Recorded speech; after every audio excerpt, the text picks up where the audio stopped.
नमस्कार दोस्तों, आपके अपने YouTube चैनल में आप सभी का स्वागत है।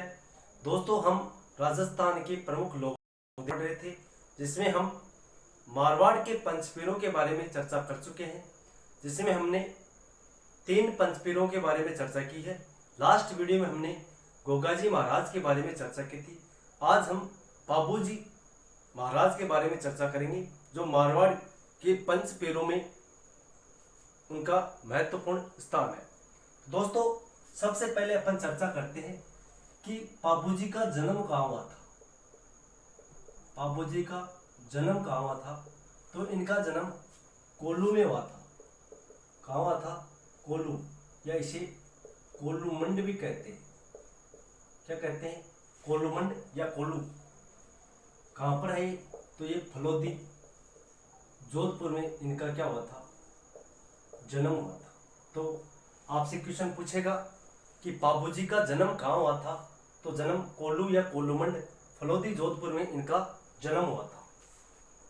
इनके पिता का नाम धांधल जी राठौड़ था। क्या नाम था? धांधल जी राठौड़। ये राजपूत परिवार में थे। इनके पिता का नाम धांधल जी राठौड़ था। फिर बात करते हैं इनकी माताजी का नाम। तो इनकी माताजी का नाम था कमला दे। क्या नाम था? कमला दे इनकी माताजी का नाम था। ठीक है दोस्तों। फिर अपन बात करें इनकी पत्नी का। तो इनकी पत्नी का नाम कई जगह फुल्लम दे और कई जगह इनकी पत्नी का नाम सुप्यार दे मिलता है। ठीक है दोस्तों। तो ये इनका बेसिक जीवन परिचय हुआ कि इनके पिता का नाम क्या था, इनकी माता का क्या नाम था, इनका जन्म कहाँ हुआ था और इनकी पत्नी का क्या नाम था। तो इनका जन्म कोल्लू या कोल्लूमंड, फलोदी, जोधपुर में हुआ था। इनके पिता का नाम धांधल जी राठौड़ था, माता का नाम कमलादे था और पत्नी का नाम सुप्यारदे या फुल्लमदे इनकी पत्नी का नाम था। फिर बात करते हैं जो बाबूजी हैं, इन्हें पंच पीरों में एक पीर माना जाता है। ये गोरक्षक देवता थे। कौन से देवता? सभी लोक देवता जो पंच पीर हैं वो कौन से देवता है? गोरक्षक देवता। इसके अलावा ये लक्ष्मण के अवतार हैं। लक्ष्मण जी के क्या है? अवतार है। कई बार क्या मिल जाता है? शेषनाग के अवतार। ठीक है दोस्तों। तो शेषनाग के अवतार कल्लाजी राठौड़ को भी माना जाता है। ठीक है। तो इन्हें लक्ष्मण का अवतार कहा जाता है। मारवाड़ में सर्वप्रथम ऊंट लाने का श्रेय, मारवाड़ में सर्वप्रथम ऊंट लाने का श्रेय किन्हें दिया जाता है? तो इन्हें ऊंट लाने का श्रेय बाबूजी को दिया जाता है। ठीक है दोस्तों। फिर बात करते हैं अपन, इन्हें ऊंटों के रक्षक देवता के रूप में जानते हैं। किस देवता के रूप में? ऊंटों के रक्षक के रूप में इनकी पूजा की जाती है। इन्हें प्लेग रक्षक लोक देवता के रूप में पूजा जाता है। तो बाबूजी को गोरक्षक देवता, लक्ष्मण के अवतार यानी शेषनाग का अवतार, ऊंट लाने का श्रेय, मारवाड़ में ऊंट लाने का सर्वप्रथम श्रेय किन्हें दिया जाता है? तो बाबूजी महाराज को ऊंट लाने का श्रेय दिया जाता है। इन्हें ऊंटों की रक्षा के लिए याद किया जाता है, ऊंटों के रक्षक के रूप में जाना जाता है। इन्हें प्लेग रक्षक लोक देवता भी कहते हैं। ठीक है दोस्तों। इसके अलावा अपन चर्चा करें, अब बात करते हैं अपन इनकी जो घोड़ी थी, इस घोड़ी का नाम था केसर कालमी। क्या नाम था? केसर काल।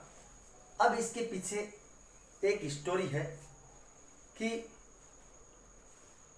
केसर कालमी जो घोड़ी थी, ये केसर कालमी घोड़ी बड़ी सुंदर थी।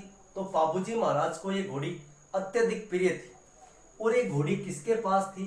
तो ये घोड़ी देवली चारण के पास थी। किसके पास थी? देवली चारण के पास ये घोड़ी थी। अब देवली चारण से बाबूजी महाराज घोड़ी मांगने जाते हैं कि ये घोड़ी मुझे दे दे। तो कहते हैं कि ये देवली चारण के पास कई गायें थी। क्या थी?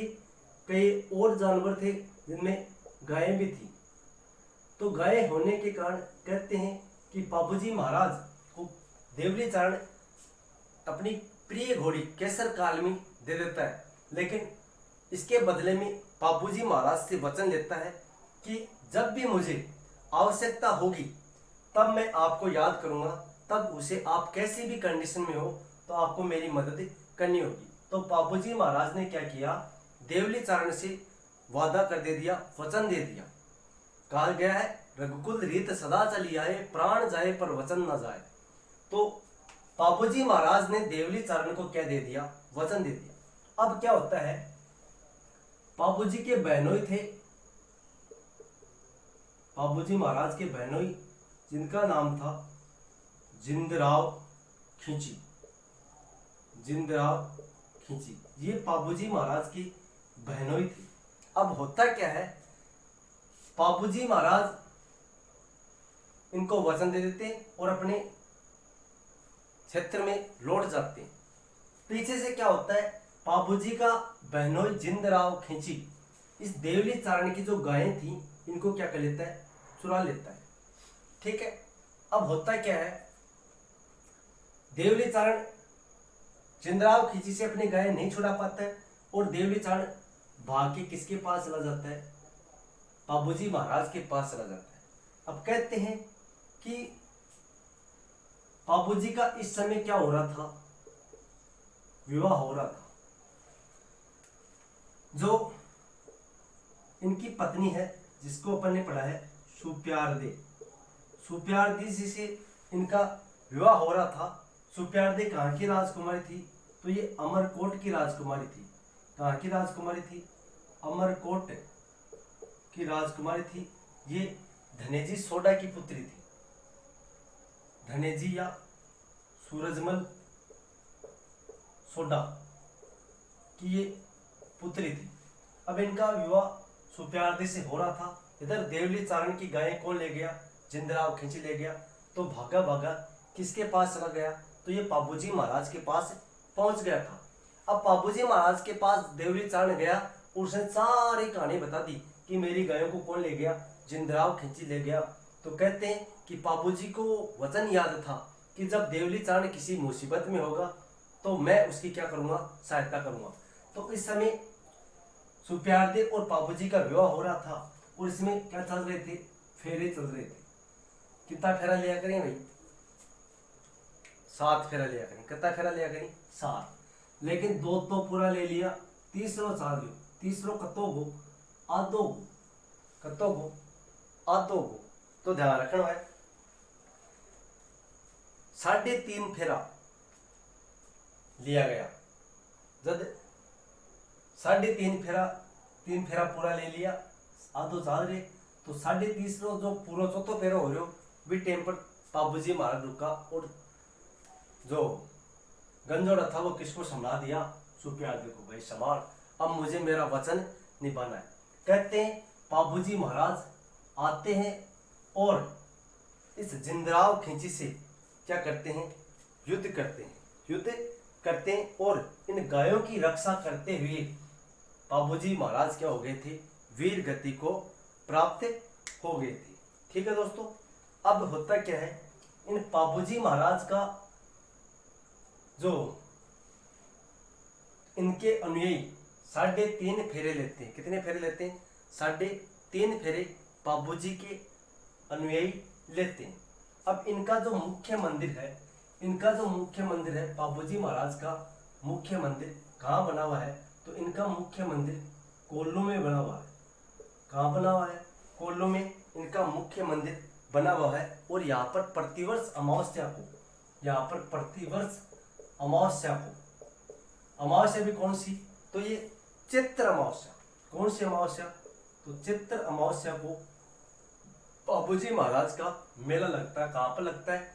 यानी बाबूजी का मुख्य मंदिर कहाँ पर है? कोल्लू में है। कोल्लू में प्रतिवर्ष चैत्र अमावस्या को मेला लगता है। ठीक है दोस्तों। इसके अलावा बाबूजी से संबंधित और महत्वपूर्ण तथ्य कौन कौन से, तो उनके बारे में अपन चर्चा करते हैं। सबसे पहली एक आती है रायका जाति, रायका या रेपारी। तो ये ऊंट पालक जाति है। क्या है ये? ऊंट पालक जाति है। और बाबूजी के भक्त रेपारी जाति के होते हैं। आयड जाति, आयड जाति के भोपे, आयड जाति के भोपे किस वाद्य यंत्र के साथ? मठ वाद्य यंत्र के साथ, मठ वाद्य यंत्र के साथ बाबूजी की क्या बाजते हैं? फड़ बाजते हैं। बाबूजी की फड़ किस वाद्य यंत्र के साथ बाजी जाती है? मठ वाद्य यंत्र के साथ। किस जाति के लोग? आयड जाति के लोग। इसके अलावा बाबूजी के जो सहयोगी थे उन सहयोगियों का नाम था चांदा व डेमा। चांदा व डेमा बाबूजी क्या थे? प्रमुख सहयोगी थे, जो मारवाड़ में ऊंट लेकर आए थे। तो इनके सहयोग से बाबूजी ऊंट लाने वाले मारवाड़ के प्रथम समाज सुधारक थे। यानी मारवाड़ में ऊंट लाने का सर्वप्रथम श्रेय किसको दिया जाता है? बाबूजी को। और इनके सहयोगी कौन थे? चांदा व डेमा थे। ठीक है दोस्तों, तो ये थे बाबूजी महाराज। और इनकी जो फड़ है ये राजस्थान की सबसे लोकप्रिय फड़ है। तो आपसे क्वेश्चन पूछ ले कि राजस्थान की सबसे लोकप्रिय फड़ किस लोक देवता की है? तो बाबूजी महाराज की सबसे लोकप्रिय फड़ है, जो किस वाद्य यंत्र के साथ? मठ वाद्य यंत्र के साथ बाजी जाती है। ठीक है दोस्तों, ऊंट बीमार हो जाता है तो बाबूजी की उनको क्या की जाती है? पूजा आराधना की जाती है। ठीक है दोस्तों, और बाबूजी का मेला चैत्र अमावस्या को लगता है। तो इस वीडियो में दोस्तों इतना ही। वीडियो कैसा लगा कमेंट बॉक्स में कमेंट जरूर करें। मिलते हैं नेक्स्ट वीडियो में, जिसमें हम अंतिम पंचपीर रामदेव जी के बारे में चर्चा करेंगे। धन्यवाद।